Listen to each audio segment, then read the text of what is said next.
विश्व भारती से लोकेश व्यास। आवाज़ की दुनिया के दोस्तों नमस्ते। दोस्तों, कल पूरे विश्व में मित्रता दिवस मनाया जा रहा था। दोस्तों, अगर आज हम निष्कर्ष करें या डिस्कस करें कि भारत के विश्व में सबसे प्रगाढ़ मित्र कौन है,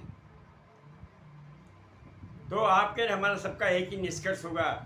आज की डेट में भारत के सबसे विश्वस्त जो हर समय हर परिस्थिति पे खरे उतरे वो है इजराइल और रूस। ये दोनों देश हर परिस्थिति में भारत के साथ खरे उतरे। सबसे पहले हम रूस की बात कर लेते हैं, उसके बाद इजराइल की बात करेंगे। रूस ने हमेशा भारत को सहयोग दिया है।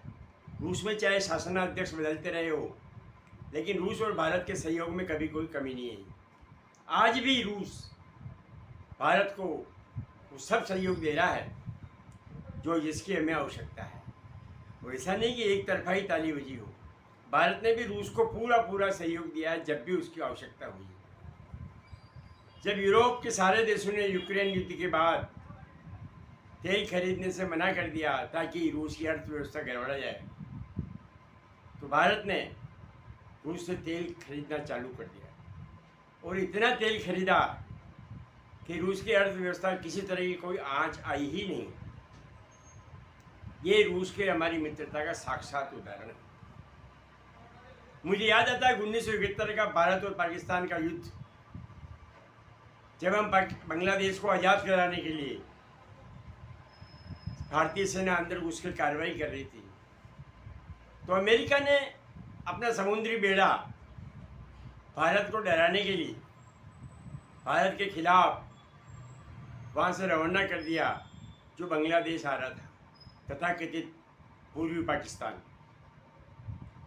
जब ये खबर भारत को लगी तो भारत ने रूस से बात की। रूस ने तुरंत अमेरिका के बेड़े को जवाब देने के लिए अपना बेड़ा भी भारत के हित में भारत की तरफ रवाना कर दिया।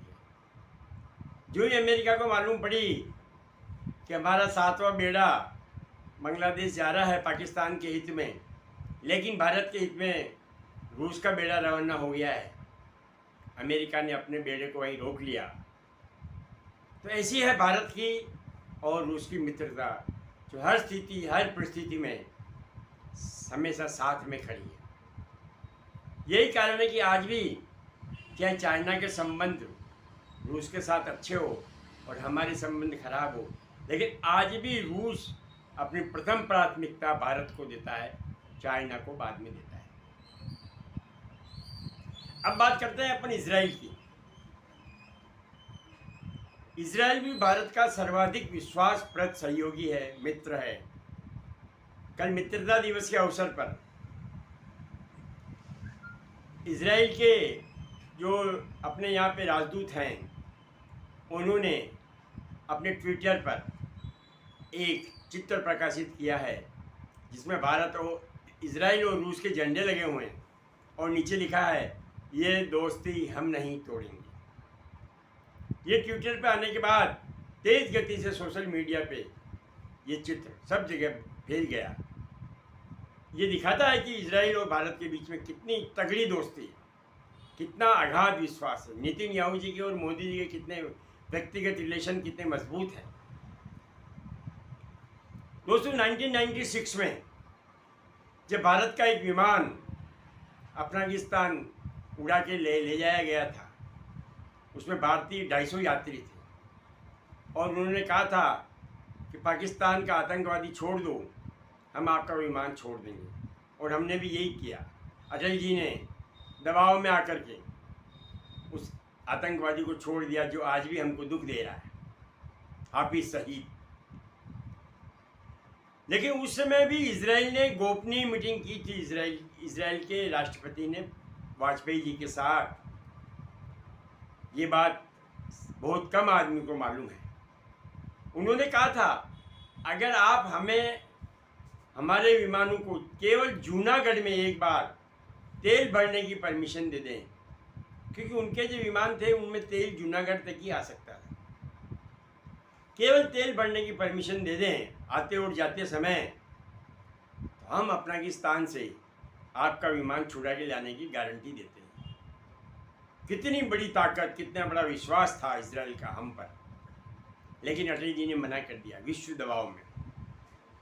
अगर अटल जी उस समय परमिशन दे देते तो शायद आज इतिहास कुछ और होता। भारत की राह जो गुप्तचर एजेंसी है वो मोसाद से सीख रही है, और पाकिस्तान में जो काम हो रहे हैं वो भले अपन यस नहीं करे हैं, लेकिन सब जानते हैं कि वो कौन कर रहा है। मोसाद की तर्ज पर ही भारतीय राह को तैयार किया जा रहा है, और मोसाद तो विश्व प्रसिद्ध संगठन है। सब जानते हैं इजराइल का मोसाद कितना ताकतवर है, इजराइल का मोसाद अपने लक्ष्य के प्रति कितना समर्पित है। ये जो गुप्तचर संस्था है, हम चाह रहे हैं कि हमारी राह भी ऐसी गुप्तचर मजबूत संस्था बन के उभरे। आज भारत कंधे से कंधा मिला करके इजराइल के साथ खड़ा है। हमारे संबंध मुस्लिम देशों से भी है, ऐसा नहीं है। मोदी जी के संबंध मुस्लिम देशों से भी बहुत मधुर है, अच्छे हैं, लेकिन इसके बदले में इजराइल के साथ हमारे संबंधों में किसी तरह की कोई खटास नहीं है। इजराइल, इसके बदले में हम किसी तरह के मुसलमान देशों को कोई भी अतिरिक्त फायदा नहीं दे रहे। इजराइल हमारा दोस्त है, रूस हमारा दोस्त है। आज की अंतर्राष्ट्रीय राजनीति में ऐसे दोस्तों का मिलना लगभग नामुमकिन है। ऐसा दोस्त चाइना के पास एक भी नहीं है। ऐसा दोस्त अमेरिका भले नाटो बनाए और कहे ये हमारे मित्र हैं, लेकिन जब समय आता है अमेरिका कभी अपने सैनिक नहीं भेजता। आज यूक्रेन में अमेरिका का कोई सैनिक नहीं लड़ रहा है, केवल साजो हथियार दे रहा है, और यूक्रेन को बर्बाद करने में सबसे ज़्यादा श्रेय मेरी नज़रों में अमेरिका ही है। अगर अमेरिका उनको प्रेशर नहीं देता, अमेरिका यूक्रेन को नहीं कहता कि हम नाटो में ला रहे हैं, और जेलेंस्की उसके चक्कर में नहीं आते, तो आज यूक्रेन बर्बाद नहीं होता। आज यूक्रेन पूरी तरह बर्बाद हो गया है।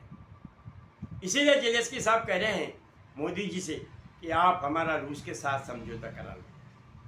शायद इसी 23 अगस्त को मोदी जी इसी निमित्त यूक्रेन जा रहे हैं। ऐसे भी आधिकारिक घोषणा तो नहीं हुई है, लेकिन ऐसा लगभग तय बताया जा रहा है। तो दोस्तों, मैं यही कहूँगा कि रूस और भारत, इजराइल और भारत की मित्रता अमर है। युगों युगों तक लोग इस मित्रता का उदाहरण दें।